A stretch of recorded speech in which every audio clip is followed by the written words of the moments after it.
Hey everybody, welcome to the SoarKraft channel. Today we're going to be talking about the revision v2c. Nice.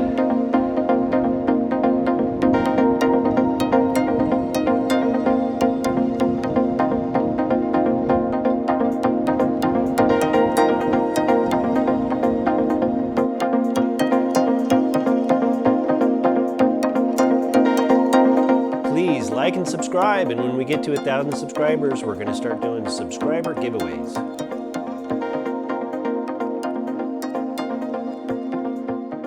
So these refinements are carryover from what I've been doing on the DS plane and making it go faster, and I wanted to carry that over to the rest of the models because they were just good features, and I wanted to incorporate these upgrades into all the models. The file set mostly contains updates to the tail features of each of the tail options available. So I revisited all the tail surfaces and tried to improve both their airfoil and amount of area without increasing any of the weight. This is the previous horizontal tail, and you can see that there is a little bit more length. There's probably trailing edge is a little crisper of both the vertical, which is a little bit bigger area as well.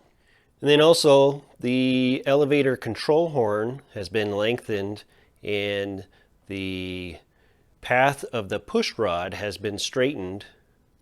And the push rod has a straighter shot to the elevator control horn for better controllability. Right, so we carried over all the improvements to the rudder option as well.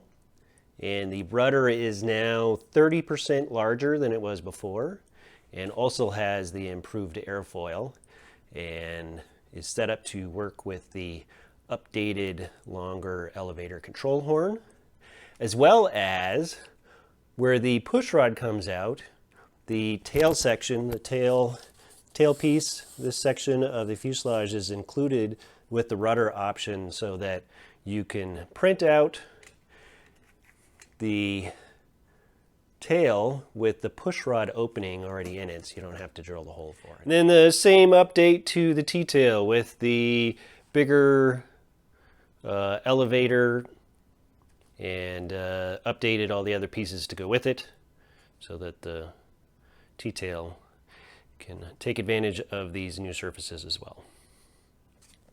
V-tail control surfaces, same thing, enlarged elevator area and more optimized airfoil. Here's a comparison of the increased elevator surface area compared to the previous version. Also been experimenting with the removable tail on the V-tail to make it more packable. It seems to work out pretty good. It's kind of the original intent of this design. And the control horns keep the tail fins from coming out. It's tight enough, and it's not going to come loose. I would say that if I was de-essing it, I'd want to glue them in place. But for just regular flying around, it's pretty handy to be able to switch out tails. So the wing saddle parts have also been updated to include a carbon channel that allows the 2mm carbon rod to go not only in the lower channel for the longerons that are full length of the fuselage, but also added to support the wing bolts on the wing saddle.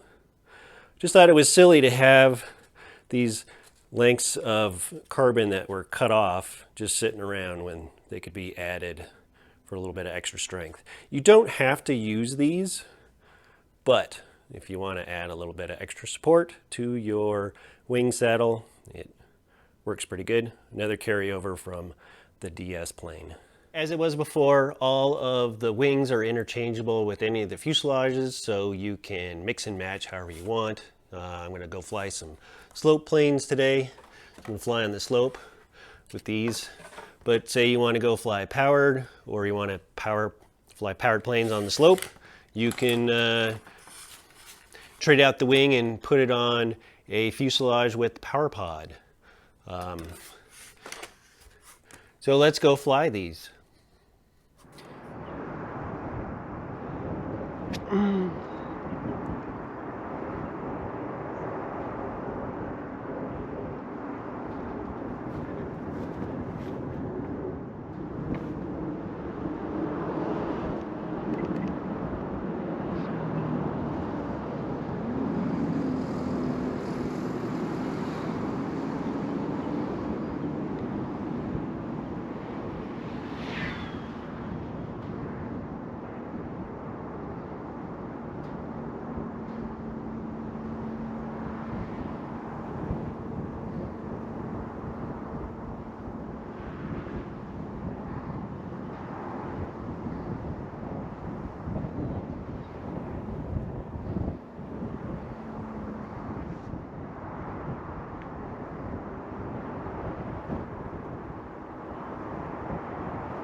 Nice!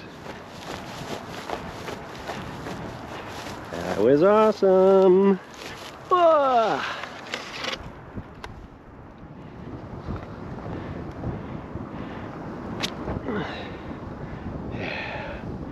Nice!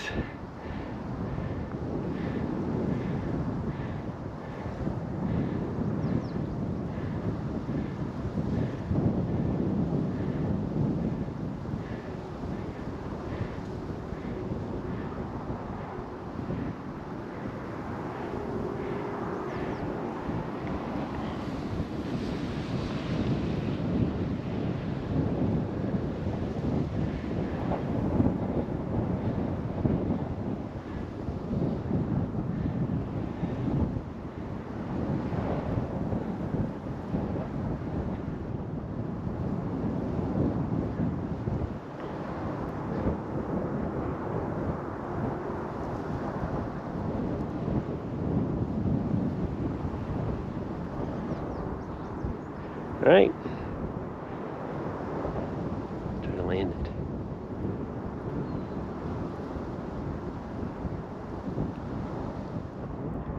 Come on.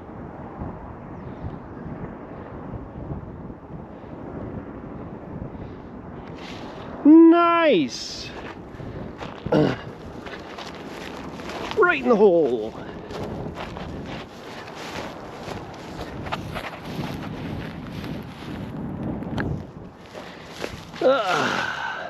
Sweet.